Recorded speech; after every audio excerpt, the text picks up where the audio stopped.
Hello everybody, today in front of me I have Black Shark 5 Pro smartphone, and in this video I would like to demonstrate and share the top 5 pro tips and features on this device. So the first one is being the fact that you can set your fingerprint as the unlock method. So here you want to open up the settings, go for the passwords and security section. In here you'll find the fingerprint unlock, which you can enroll. Prior to getting or activating any biometrical screen lock methods or unlock methods, as you please, it is required that you also have the backup screen lock method from the list of pattern, PIN or password. I'll go with pattern myself.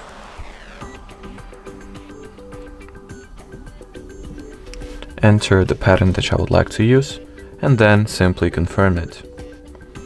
Now I'll be able to start enrolling the fingerprint. The scanner is located right here at the side power key. So simply lay and lift your finger onto the sensor until the entire surface of your fingerprint gets successfully scanned.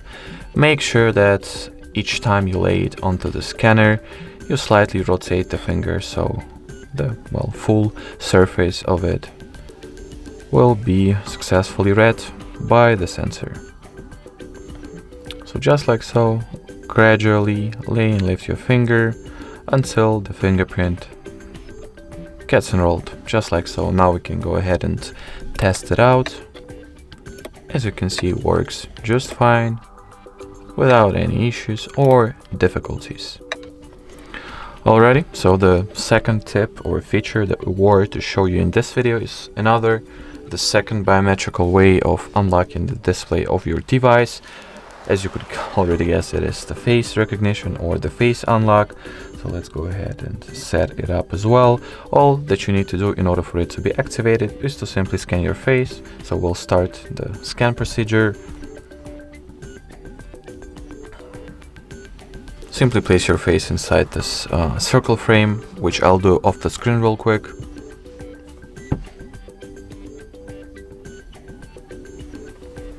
And once your face gets scanned, you can start unlocking your screen or the screen of your smartphone with the face.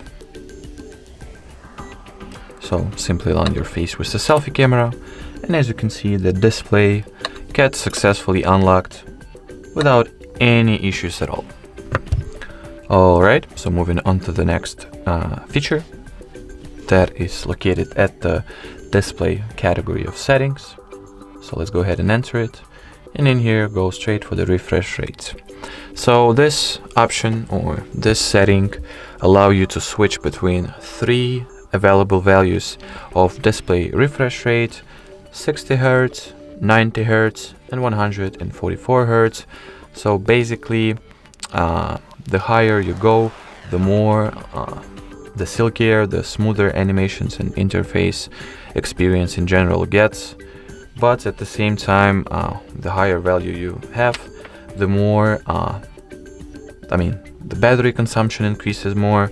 So if you would like to conserve and preserve the battery, you want to opt for the lower values of display refresh rate. Or if the current battery health is sufficient, you have enough power, you can choose higher values like 90 Hz or even 144. There is also the fourth value, should I say, that is automatic, which will automatically switch between these 3 values in accordance with the current system state, current battery power amount. So if your battery isn't sufficient, it will automatically lower the display refresh rate, and etc. Moving on to the next feature that is located at the always on display and lock screen category of settings. And it is a very well-known always on display, AOD, or ambient display as it can be also referred to. Here, let's turn it on. We have the section for the display mode, so we can either make it so that the AOD will be visible only for the 10 seconds after tapping at the locked screen, always, so at all times, or set up some schedule for it to be automatically shown in between the set time frames. I'll go with always. Next we have this AOD theme constructor or AUD theme builder that allows us to set the very custom always on display ourselves, choose the text, color, the position of elements, even set some custom image, and choose what elements will be displayed. And moreover, there is also a very vast library of standard pre-saved designs, so analog clock, kaleidoscope, digital clock, and some custom backgrounds like Black Shark and this anime pictures. I'll go with this design, for example, which is called Outer Space. Here you can choose what items will be displayed. I'll turn on the battery but disable the notifications, apply, and let me just lock my screen and see how the always on display that I've applied look like. Very nice.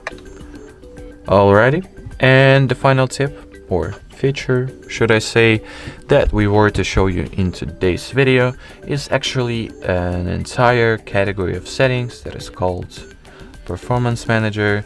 It allows you to real-time monitor the current state of your system, like some of the specifications like CPU load, Wi-Fi,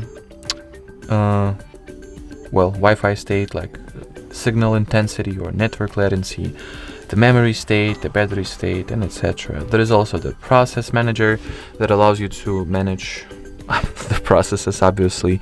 So if you would like to terminate some process that you don't need, you simply just do that. Also, there is the Network Assistant that allows you to be in touch with the current network state, see the graphs, the strength, the rate, network latency, and what's not. And very convenient one-touch optimize button that is also can be found at the Network Assistant section of the Performance Manager. And finally, or should I say last but not least, the Battery Assistant that allows you to manage and configure the battery features and state. So there is the power saving section that contains a lot of options like power saving mode, some daily optimizations, and power consumption optimizations. And the charging section has you can switch between even mode or ultimate mode of charging, light up the screen to display the charging animation toggle can be also active or not. And there is also an entire section which will forward you to the page that will contain the battery maintenance tips. Alrighty, so that would be not only for the final tip, but for this video in general. So thank you so much for watching, and bye bye.